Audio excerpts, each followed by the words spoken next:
Chapter 8. We're halfway through the first test chapters. We can do this. Chapter 8 is on development. Development is the scientific study of changes occurring throughout the process of aging from conception to death. Starting with 8.1, research, we have age must be the independent variable. So during research, if you are doing an experiment, it is not randomized in age if you are, and thus it is studying age. So if I were to take a group of 8-year-olds, suddenly that is a independent variable because I'm not taking in a huge group. There are longitudinal designs for studying age, which can be one group followed as they age. There is cross-sectional, which is several groups studied at one time. And there's cross-sequential, which is taking several groups and following each group as they age. The positives for doing a longitudinal design is that it looks at age-related changes as they occur, and a downfall of it is that it is extremely long, which thus creates a large cost and a high chance of loss of participation as life goes on.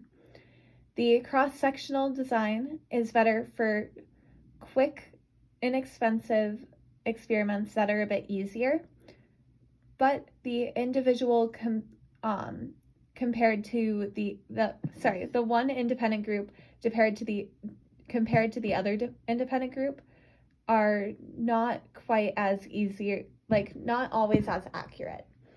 Then there is also the cohort effect to take into account, which is the impact on development when people share common time periods or life experiences. So a cohort effect may potentially affect two different cross-sectional groups and thus make the results more different than you would see in a longitudinal group. Next, we'll go on to nature versus nurture. This is a huge question in the psychological field, and it is believed that it is a combo of both. So nature would be those characteristics that are impacted by personality, growth, and interaction, whereas nurture is the environmental impact. So nature, like genetics, nurture, environment. The behavioral genetics is a field interested in how much behavior is determined by each genetic or social makeup. The genetic building blocks are DNA, which is deoxyribonucleic acid, which contains instructions for all traits. It is a combination of two sugar phosphate strands rung along with amines or bases in a specific pattern. Amines contain genetic code for proteins to build from. Each rung, section, or amine is considered a gene. Genes are located in rod-like structures called chromosomes in the nucleus of cells. All cells have 46 chromosomes except for gonad cells, which would be eggs or sperms. Half of the 46 chromosomes come from one's mom, half come from one's dad, and together they will create those 46. There are 22 pairs that are called autosomes, whereas the last pair would be considered the sex chromosomes. These would be the XX chromosomes, the XY chromosomes. XX is female, XY is male. The dominant genes are more active in influencing traits, whereas recessive genes would be those that are less likely to occur unless there are 2+ pairs of that recessive genes. There are things called polygenic traits, which means they are determined by 2+ pairs of traits. So often if you see certain recessive traits such as blonde hair and blue eyes, they would be a polygenic gene, which would affect both the eye color and the hair color. There also are a type of polygenic genes where two dominant or recessive genes may mix, such as strawberry blonde hair, in which red hair and blonde hair would mix. Now, some dominant disorders to think about are Huntington's disease, which is neuron degeneration, Marfan syndrome, which is related to connective tissue disorders, and then there are recessive disorders, such as cystic fibrosis, which is a disease of the respiratory and digestive system, sickle cell anemia, which is a blood disorder, and Tay-Sachs, which may lead to fatal neuron death. Going on, we have some chromosome issues. These would be Down syndrome, Klinefelter syndrome, and Turner syndrome. Down syndrome is when there is an extra chromosome in the 21st pair of genes. So that is that sex chromosome. There is an extra chromosome there. It may present with wide-set eyes or intellectual disabilities of the person with that syndrome. Klinefelter syndrome has an extra chromosome in the 23rd sex chromosome pair. So I take back what I said about the Down syndrome. That 21st pair would be one of the autosomes, not a sex chromosome. Klinefelter is when there is an extra sex chromosome. That is when it is an XXY pairing, which may present as a male with larger breasts, height, or obesity, which tend to be more female traits. Turner syndrome is when the 23rd sex chromosome pair is missing an X, leaving only one X. Females with this condition are typically shorter, infertile, and sexually underdeveloped. Going on to prenatal development. This is from conception to birth. It is often a 38-week to 9-month period. The ovum, which is the egg, meets with the sperm, and a 46 chromosome zygote is created. This process is considered fertilization. Mitosis then occurs, which is the process of the zygote dividing and each consequent cell dividing following it. Twins may either be monozygotic or dizygotic. Monozygotic twins split from one fertilized egg, meaning they have the same genetic makeup, whereas dizygotic twins are fraternal, and they come from two separate eggs that were fertilized at the same time. They are genetically different, and this is more common in older ethnic people who were assigned female at birth, or when there is the case of fertility drugs being taken during the pregnancy. If twins occur, there is a higher risk of prematurity, low birth rate, and long-term disabilities. As the ability of science has progressed, there has become a need for bioethics, which is the study of the ethical concerns from advances in medical research. So, how policies or practices can be shaped to be the most ethical in medical practices. There are multiple development stages in the process of a fetus being created. So there is the germinal period, in which the zygote travels to the uterus. This takes about 1 week, and during that time, it will attach to the uterine wall, which will take another week. So this whole period is about 2 weeks in whole. The placenta begins to form during this time. The placenta will give the fetus nourishment and remove waste, and the umbilical cord develops in order to begin to connect the organism to the placenta. During this time, the specialization of cells also occur. Going on, there is the embryonic period. This is from 2 weeks to 8 weeks. It is a specialization of organs and structures, and the embryo, which was previously 1 inch, the embryo becomes about 1 inch, and it starts to get primitive versions of limbs, eyes, teeth, nose, and heart. Going on, we now get to the fetal period. This is where the embryo finally becomes a fetus. So sometimes people will still call embryos fetuses. This is not true until the fetal period, even though that phrase may sometimes be used interchangeably. This is from 8 weeks to birth. During the fetal period, rapid growth is occurring. The physical functioning of organs, nervous system, eyes, causes a higher vulnerability to tetragens. So beginning in the embryonic period and worsening during that fetal period is tetragens such as fetal alcohol syndrome or different issues that can cause development to occur improperly are especially issues during the time of developing organs and all of that type of thing. Going on, preterm babies born before week 37 have a lot of issues. So week 37 is the soonest that a baby can be born, but is typically week 37 is about the time when you typically want babies to be born, but if they are born around weeks 22 to 26, that's when they can first be able to possibly survive with heavy measures implemented. So 22 to 26 is first survivable chance, but 37 weeks is the preferred for healthy babies.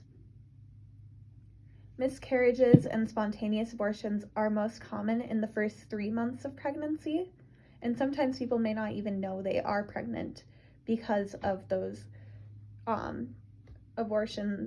spontaneous abortions happening so early on. And the critical periods are as soon as the baby starts receiving nourishment from the placenta, and as we already mentioned, they are multiplied by organ development.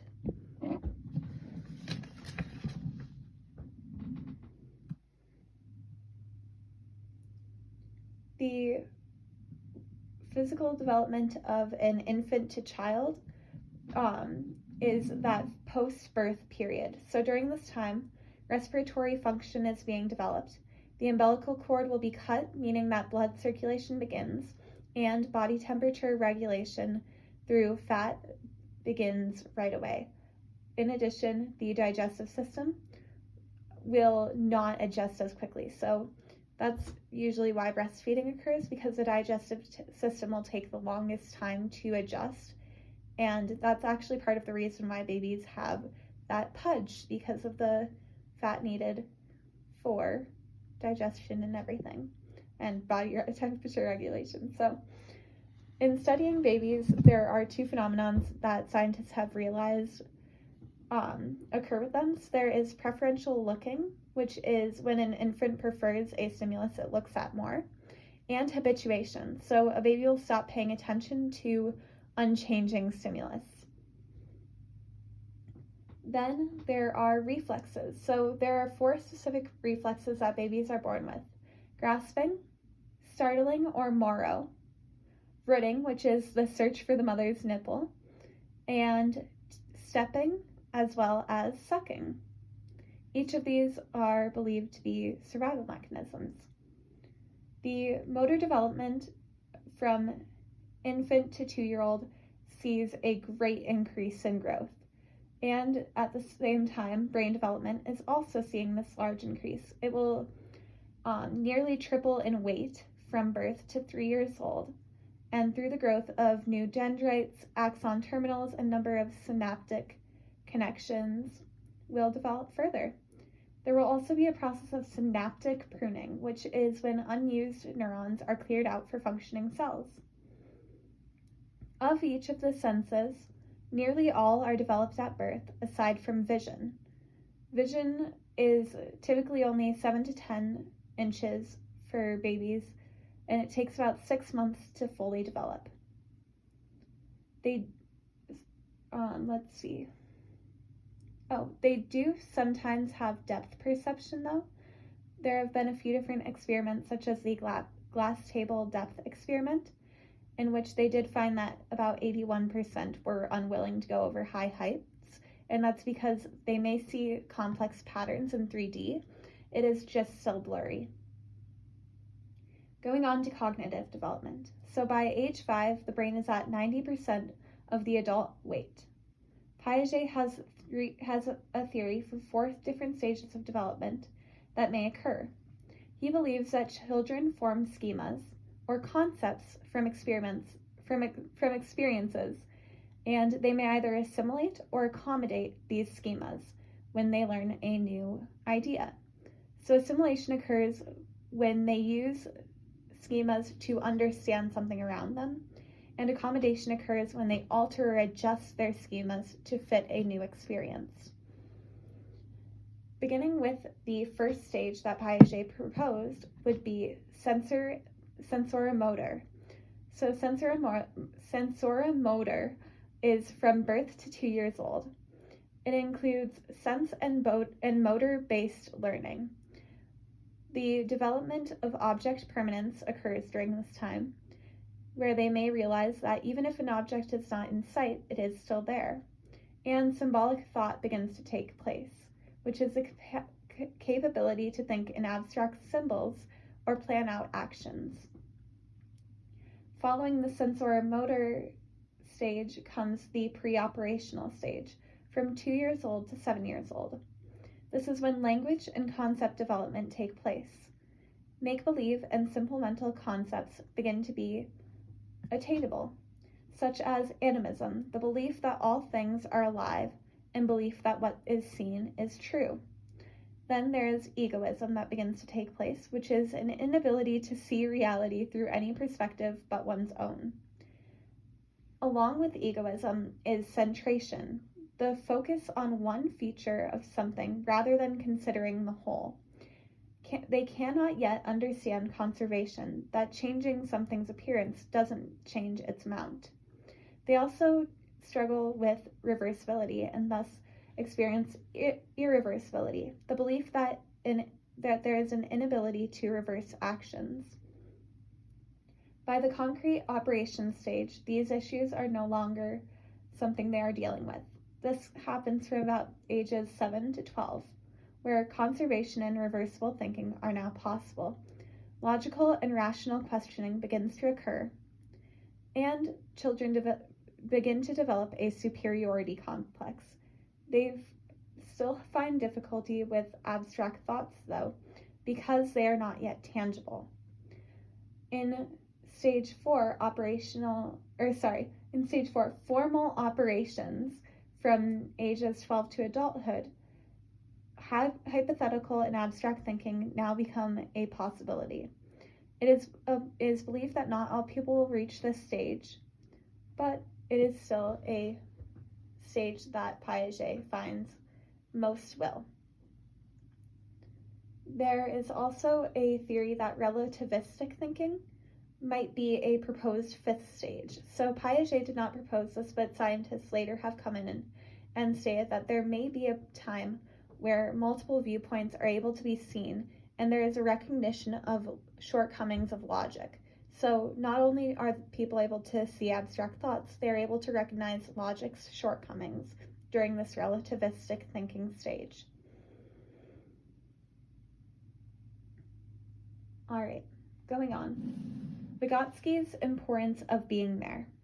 He believes that there is an importance and there should be a stress of social and cultural interactions on one's ability to interact with objects. His main thing with his theory is scaffolding, which is that cognitive development comes from asking leading questions and providing examples to those who are in the process of developing. During this time, there is a ZPD, or zone of proximal development, a difference between what a child can do versus what they need help with. So one zone of proximal development, if they're a 2-year-old and can do 4th grade math on their own, versus being able to do 6th grade math when you're a 5th grader, changes that zone of proximal development. The idea that IQ is not what is known versus what is possible is this main idea. There is a view that speech to self does not equal egocentrism. So unlike Piaget, he does not believe that children are inherently egocentric because they are thinking aloud. He believes that it is instead a method to advance cognitively. He believes in reciprocal teaching, which is where teachers lead students through lessons until students are capable of teaching those lessons on their own. During this section, autism was also talked about, and it is believed that there are certain elements of the theory of mind that people on the spectrum may suffer with or have difficulty being able to comprehend, such as the ability to understand others' intentions, desires, or beliefs, and understand how they differ from one's own. Going on, there is psychological development during this time period. So, as children progress, the psychological development may have temperament be a huge focus. So, babies are usually seen as easy, difficult, or slow to warm up.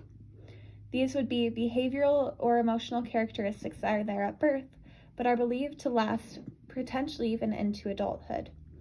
Easy babies are seen as following regular schedules, adaptable to change, happy, and easily soothed.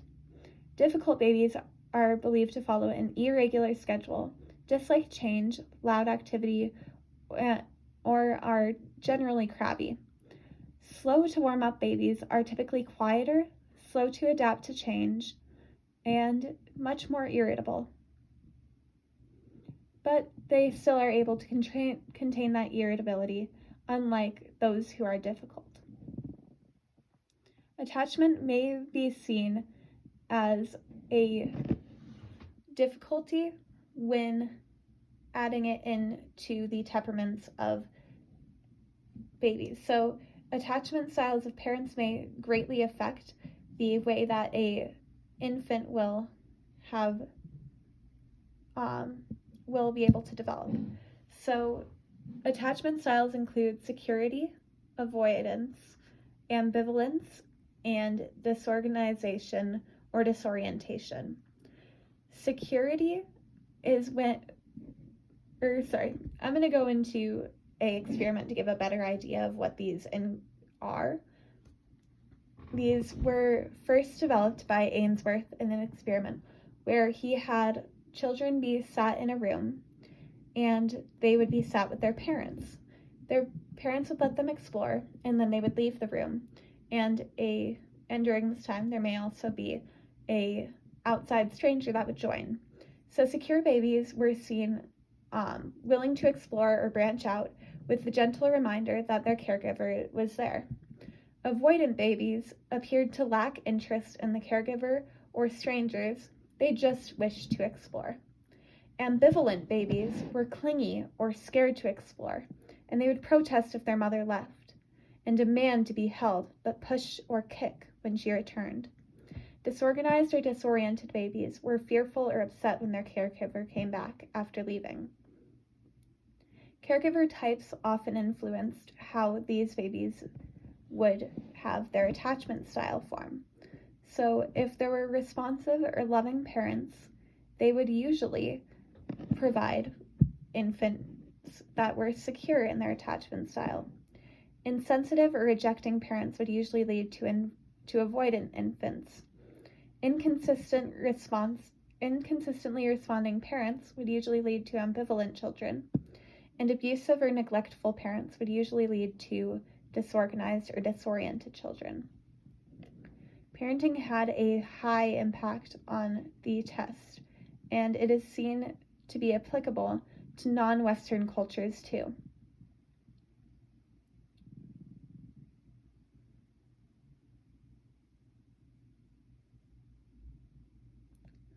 I would like to address one absolutely unethical study that took place in order to study the attachment styles. And this was the Harlow case study. Monkeys were placed into cages, and there was what was considered the wire mom and the warm mom. For some, the wire mom would be where the monkeys would get their food and water from, and the others, the warm mom would give them their food or water. Neither of these were true beings. They were either a heater or a wire cage. Even when the wire mom was giving the food or water, the monkeys still preferred warmth. So it was able to be seen that attachment is not based off of the food or essentials that are given. Attachment is based off of the comfort that is given and is a need for children to develop properly.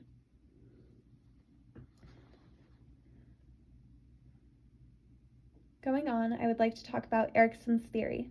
He believed that there were 8 emotional crises that people go through during their process of development, from the infancy all the way to death. So from birth to 1 year old, he believed that trust and mistrust were established.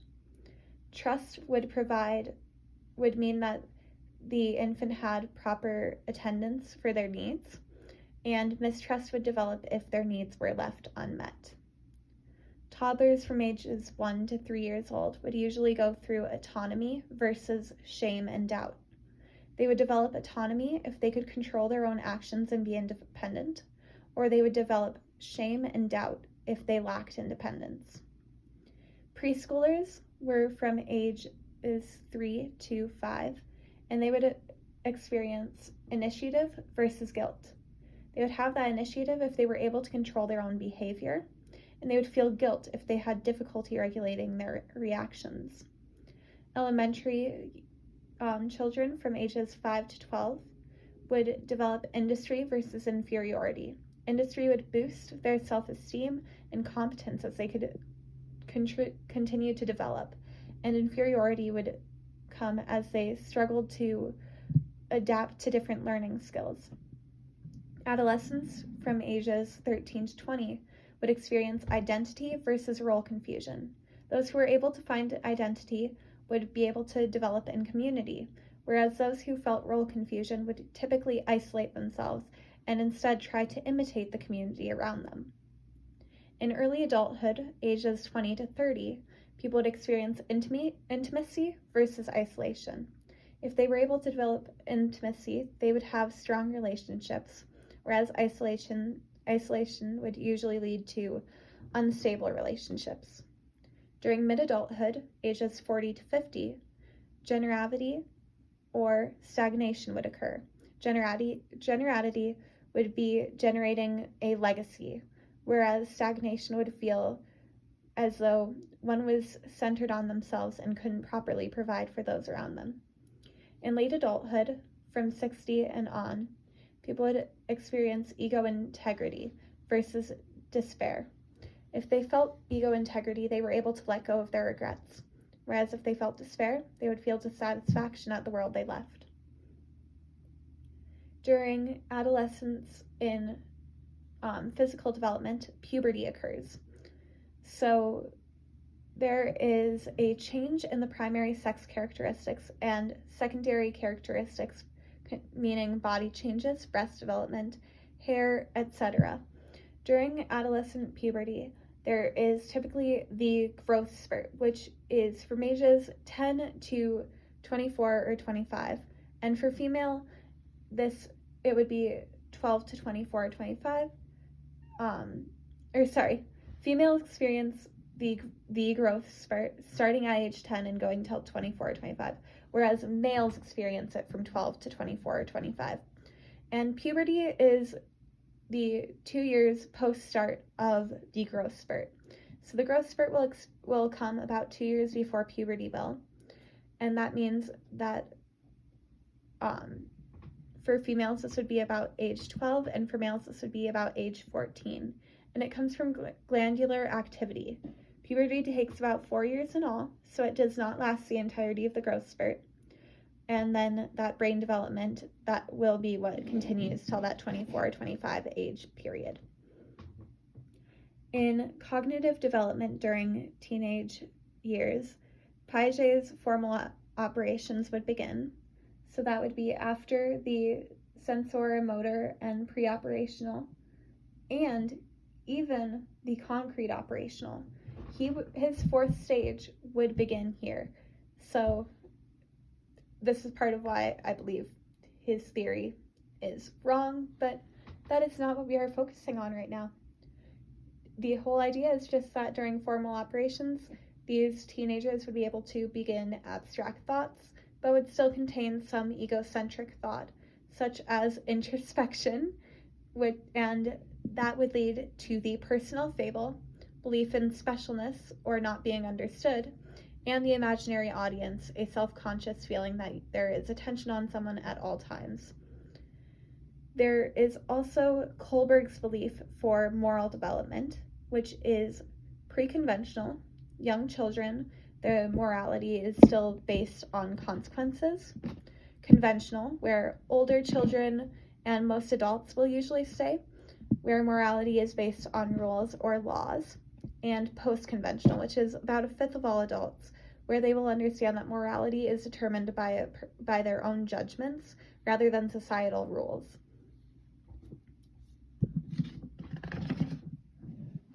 We are over halfway. We are now to the psychological development of teenagers. During this time, Erikson's crisis had stated that they would be at identity versus role confusion, so finding what values or beliefs aligned with themselves.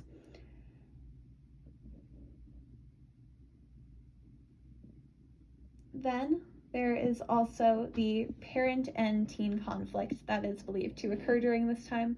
So some rebellion may actually be seen as necessary to transition from dependence to self-sufficiency, and thus a rebellion, typically against trivial, not moral affairs, will occur in teenagers. Now we will get into adulthood. So adulthood includes young adults and middle age as well as late adults. So aging from the starting at people in their 20s will usually be oil glands near the eyes and necks starting to malfunction, causing wrinkling. By ages 30 and up, vision and hearing will begin to decline. And by 40, eyes usually begin to harden and the shape focus becomes harder to shift. So eyesight will have a harder time. Then by ages 60 and 70, hearing aids will likely be necessary from the amount of hearing deterioration that has happened. During 40s and 50s, there is still wrinkling and graying hair, as well as during the 50s, that increase in weight and a decrease in muscle, as well as a decrease in opportunities for sexual activity. During the 40s, there will be a lowering of estrogen in females, which will usually be an inciting cause of menopause, which is a 5 to 10 year occurrence of premenopause before the actual cessation of a menstrual cycle, which will occur at around age 51. And that is the true moment of menopause, is that moment where the menstrual cycle stops. The changes often are seen in climactic ways. So they may feel hot flashes, fatigue, irritability, as they stop being able to produce as much estrogen. There is also andropause, which is less talked about because of the gradual nature of it. This is a drop in testosterone in males. So this also has similar occurrences of that fatigue, irritability, and hot flashes, but it is over a longer period, so it is more difficult to notice. During this time, sperm count will start to diminish, and there will be a difficulty functioning sexually. The effects on health are a potential raise in blood pressure, skin cancer, heart issues, obesity, arthritis, and sleep issues, with some of the top causes of death being cancer, heart disease, unintentional injuries, lung disease, liver disease, and diabetes. Going on, the cognitive development of adults from mid-age and on typically find that memory and word retrieval are becoming more difficult. There is also a activity increase in memory abilities though. So while names and words may become more difficult, the actual memories that people hold are typically stronger.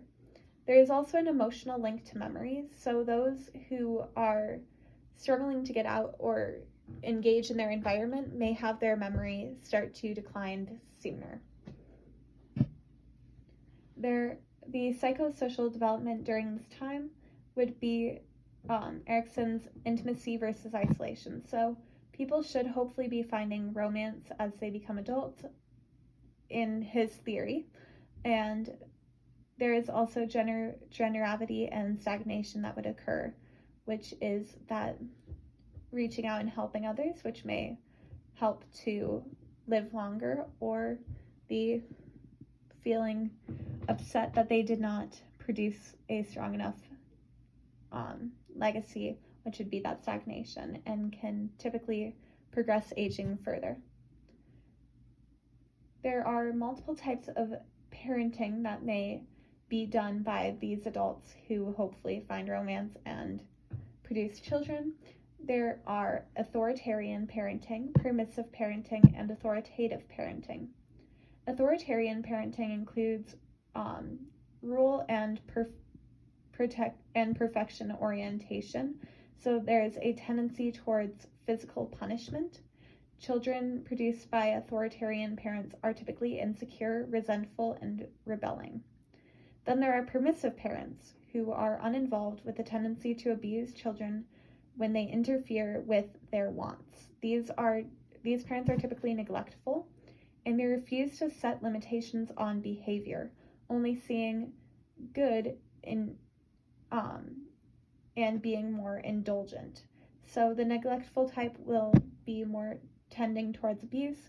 Indulgent, permissive are more lenient and will only see good. Both cause children that tend to be selfish, immature, lack social skills, and are typically more aggressive.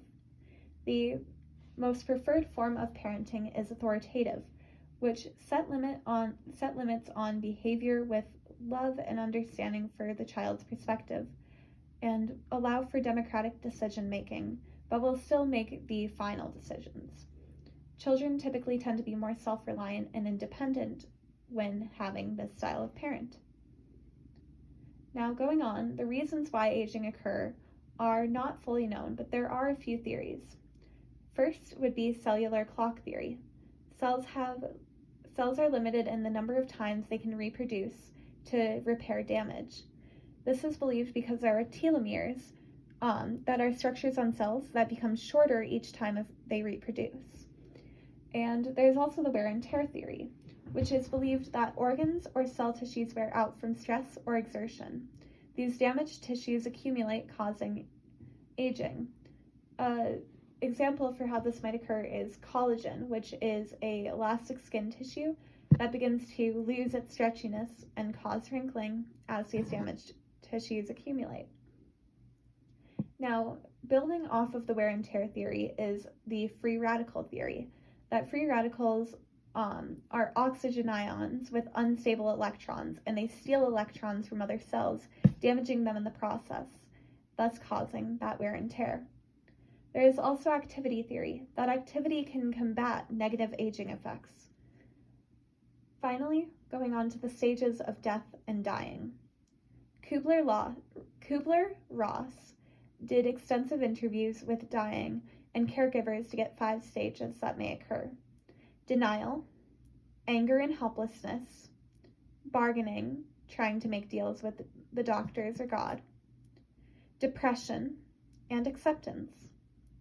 It is the most popular theory, but some believe that not everybody will reach all stages, and that not all the stages are linear. Finally, death and dying in other cultures is often much different from the way that Western cultures see dying. For example, the Northern Ch8 will believe that there is mind slipping, or part of death in which the body is still alive, but the mind is not. There's the, no, that's Navajo. Sorry. No? I was correct, yes. Sorry. I just had to double check. But it is the belief that the mental ability of death deteriorates first, then there is a loss of sense, and then finally, when the person is truly dead, life principles. Then the Navajo believe that the dead exist in an underworld and may visit and lead to bad things occurring. Thus, looking at the dead is avoided, and only 4 are selected to handle the bodies and attend the funeral, and is usually run through as quickly as possible to avoid being around the dead. Whereas the Indian Hindi, at least with wealth, will try to surround a person until their death. And the funeral will take around 2 weeks, where food will be shared in the deceased home, and they will even sleep on the floor with the deceased. They will all wash the body before it is cremated, and it is believed that the soul will then reincarnate to either higher or lower status depending upon how they lived in life. Hopefully all of that was clear. That was chapter 8.